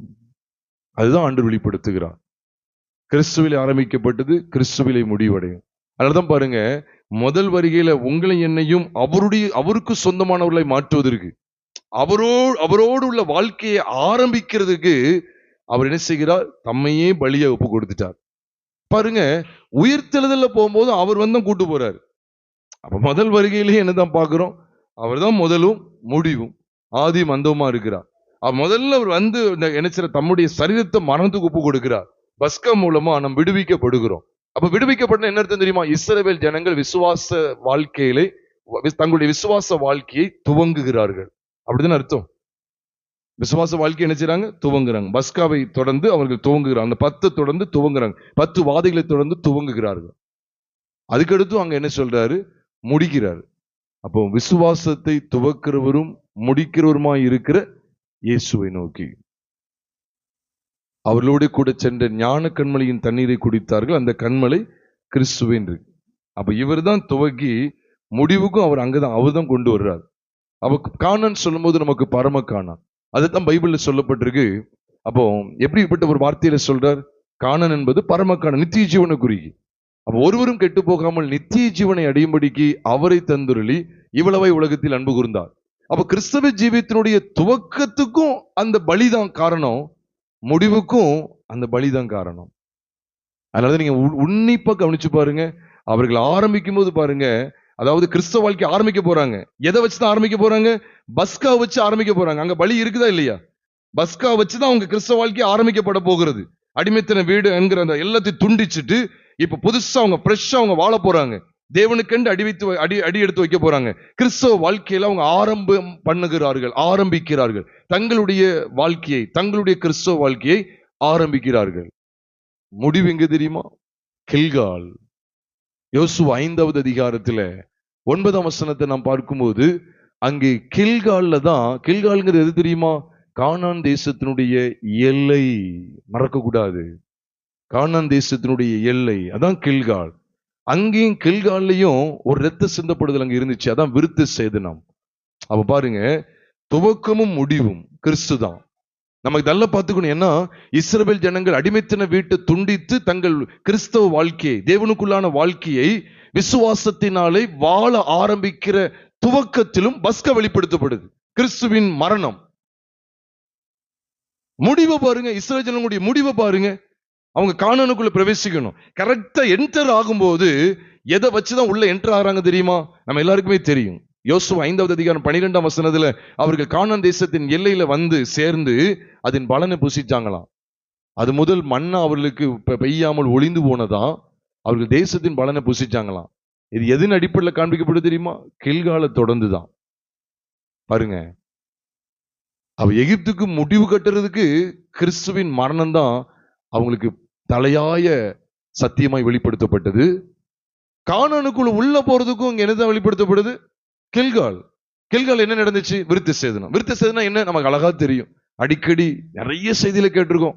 கொலோசியர் 2வது அதிகாரம் 11ஆம் வசனம் சொல்லுது, அல்லாமலும் கிறிஸ்துவை பற்றும் விருத்த சேதனத்தினாலே மாம்சத்துக்குரிய பாவ சரீரத்தை களைந்து விட்டபடியினால் கையால் செய்யப்படாத விருத்த சேதனத்தை அவருக்குள் பெற்றீர்கள். அது தொடர்ந்து ஞானஸ்தானத்தை பத்தி பேசுறாரு. ஏன்னா விருத்த சேதனமும் ஞானஸ்தானமும் interlinked. Circumcision, the spiritual circumcision and the experience of baptism are inseparable, are interlinked. அது ரெண்டும் ஒன்றுக்கொன்று தொடர்புடையது, ஒன்றுக்கொன்னானது. ஏன்னா விருத்த சேதனத்துல அந்த நுனித்துல அறுக்கப்பட்டது ஆண்டு வேதம் சொல்லுது, மாம்சத்துக்குரிய பாவ சரீரத்தை களைந்து விட்டோம். அதுதான் அடுத்த வசனத்துல ஞானஸ்தானத்திலே அவரோடு கூட அடக்கம் பண்ணப்பட்டவர்களாகவும் அதிலே அவரை மரித்தோரிலிருந்து எழுப்பின தேவனுடைய செயலின் மேலுள்ள விசுவாசத்தினாலே அவரோடு கூட எழுந்தவர்களாகவும் இருக்கிறேன்னு சொல்லும் போது அவ கவனித்து பாருங்க, விருத்த சேதனத்துல பாவ சரீரம் கலைந்து விடப்படுகிறது, ஞானஸ்தானத்திலையும் பாவ சரீரம் நிச்சயப்படுது, கலைந்து விடப்படுகிறது, கிறிஸ்துவின் சாயல் விடுத்து வைக்கப்படுது. அப்போ விருத்த சேதனம் இந்த ஞானஸ்தானம் கிட்டத்தட்ட ஒண்ணுதான், வார்த்தை தான் வித்தியாசமா இருக்கு ஒழிய இதுதான் அங்க நடக்கு. ஞானஸ்தானத்தை விருத்த சேதனம் நடக்கு, பாவத்துக்குரிய மாம்ச சரீரத்தை கலைந்து விடுகிறோம், கிறிஸ்து தான் என்னில் பிழைத்திருக்கிறார் என்கிறதை வெளிச்சமாய் காண்பிக்கிறோம். கில்கால்ல அதான் நடக்கு. அப்போ பஸ்காவை அனுசரிச்சு கிறிஸ்தவ வாழ்க்கை ஆரம்பிக்கிறவங்க கில்காலை அனுசரித்து அவர்கள் டெஸ்டினேஷனை வந்து அடைகிறார்கள். அப்போ ஆபிரகாமுக்கு என்ன வெளிப்பாடு தர்றார்? இங்க கில்காலும் பஸ்காலும் காண்பிக்கப்படல. ஆனா உண்மை என்ன? உண்மை என்ன? பஸ்காவை தொடர்ந்து அவருடைய வாழ்க்கையின் ஆரம்பம், கில்காலை தொடர்ந்து அவருடைய வாழ்க்கையின் முடிவு.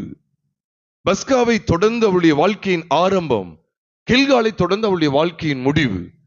பஸ்காவை தொடர்ந்து அவர்கள் எகிப்தை துண்டிக்கிறார்கள், கில்காலை தொடர்ந்து அவர்கள் கானானை அனுபவிக்கிறார்கள். அப்ப என்னதான் வெளிப்பாடுனா, கில்காலையும் பஸ்காவிலையும் யார் தான் வெளிப்படுத்தப்பட்டிருக்கா? கிறிஸ்து. அப்ப நமக்கு என்ன வெளிப்பாடு? விசுவாசத்தை துவக்கிறவரும் முடிக்கிறோம். நீங்க சொல்லுங்க, இஸ்ரவேல் ஜனங்களுடைய விசுவாசம் எங்கே துவங்குகிறது? வனாந்திரத்தில். பஸ்காவை தொடர்ந்து துவங்குகிறது. எங்க அது முடிகிறது? டெஸ்டினேஷன் எதுதான் உங்களுக்கு? கானான். கில்கால்ல தான் முடிக்கிறார், கில்காலை தொடர்ந்து முடியுது. அப்ப உண்மையாவே தேவன் எவ்வளவு ஞான அர்த்தமாய் வெளிப்படுத்திட்டே இருக்கு. அப்போ ஆதியாகமம் 15லயும் சிலுவை பற்றி உபதேசம் இருக்குதா அப்படின்னு கேட்டா இருக்குதா? இல்ல, இருக்கிறது இருக்கிறது இருக்கிறது. அதனால இந்த செய்தியை முழுமையா கேட்கணும். யாரா இருந்தாலும் சரி, இந்த செய்தியை தயவு செய்து நீங்க முழுமையா கேளுங்க. வீட்டுல போயினாலும் வாசித்து பாருங்க.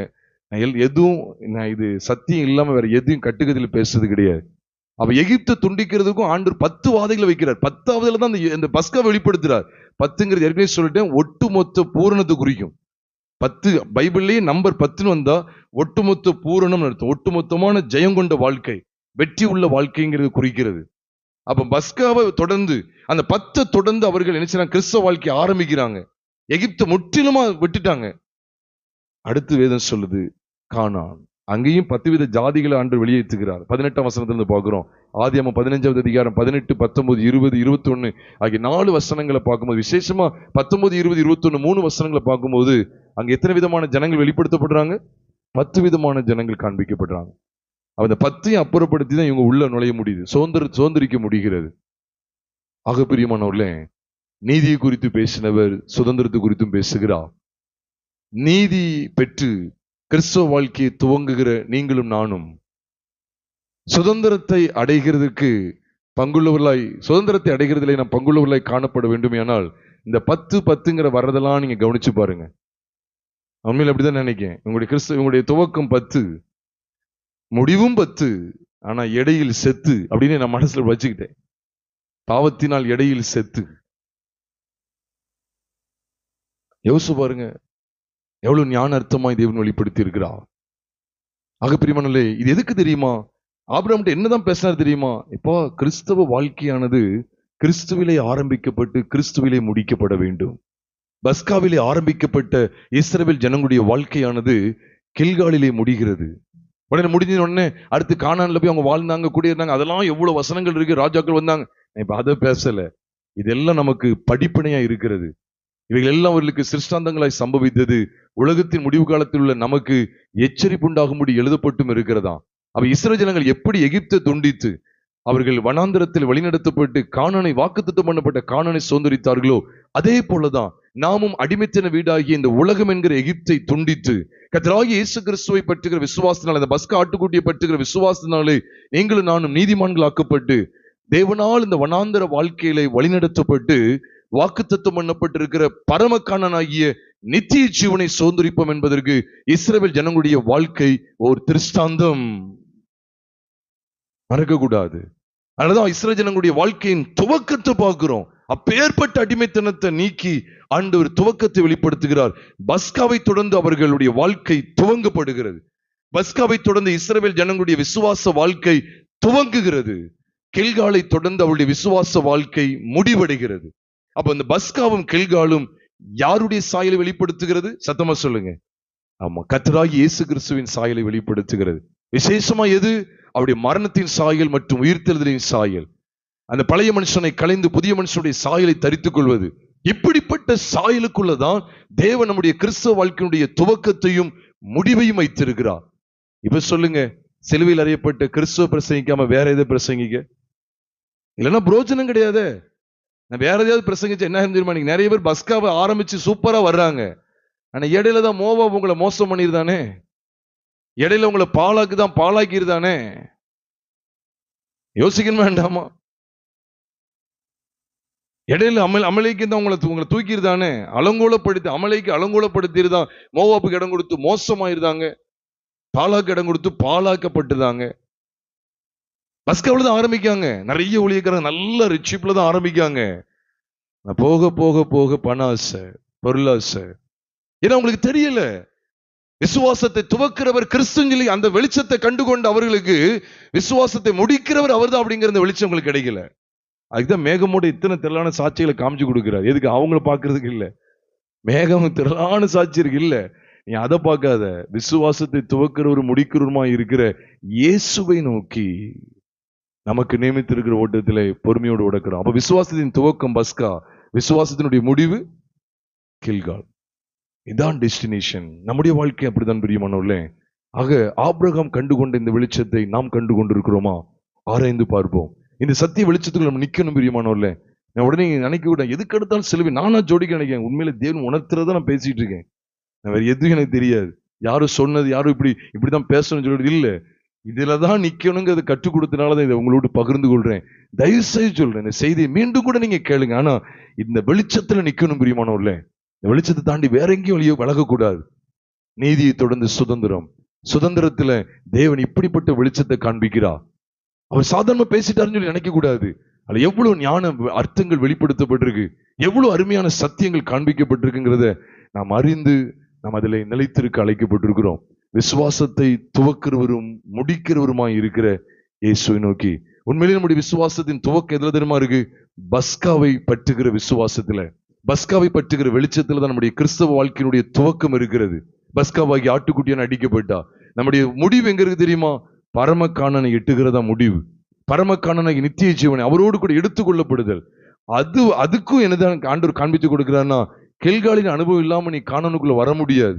அதனாலதான் கில்கால்ல காணனின் எல்லையில கரெக்டா என்ன செய்யற, கில்கால்ல பழைய மனுஷன் கலைந்து போடப்பட்டு புதிய மனுஷனுடைய சாயல். இது உண்மையாவே எதை காண்பிக்க தெரியுமா? நம்முடைய பாவ சரீரம் எல்லாம் இந்த மாண்டு இது என்ன செய்யப்படுதுன்னா புதிய சாயலுக்குள்ளே கடந்து வருகிறது.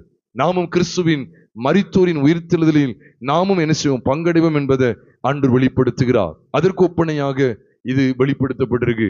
கில்காலிலே அந்த மாம்சத்துக்குரிய சாயல் கலைந்து போடப்பட்டு இனி கிறிஸ்துதான் என்னை பிழைத்திருக்கிறார், உயிர்த்தெழுதலின் சாயலுக்கு உட்பட்டவர்களாய் பரமக்காணனை வந்தடைய வேண்டும் என்கிற அந்த வெளிச்சத்தை தேவன் வெளிப்படுத்தி இருக்கிறார். நாமும் கூட கேட்கிற இந்த தேவனுடைய வார்த்தையின்படி ஆண்டவரே நீர் வெளிப்படுத்தி கொடுத்த இந்த சத்தியங்களை நிலைத்திருக்கிற பாக்கியத்தை எங்களை தாங்க சொல்லி நம்ம எல்லாரும் ஒப்பு கொடுப்போமா? நம்ம அப்படி அர்ப்பணித்து நாம் முடிக்க போகிறோம். இந்த ஒருவேளை இந்த செய்தியை காணொளி மூலமாய் கேட்கிற சகோதரனே சகோதரியே, உங்கள் வாழ்க்கையை தயவு செய்து சீர்தூக்கி பாருங்க.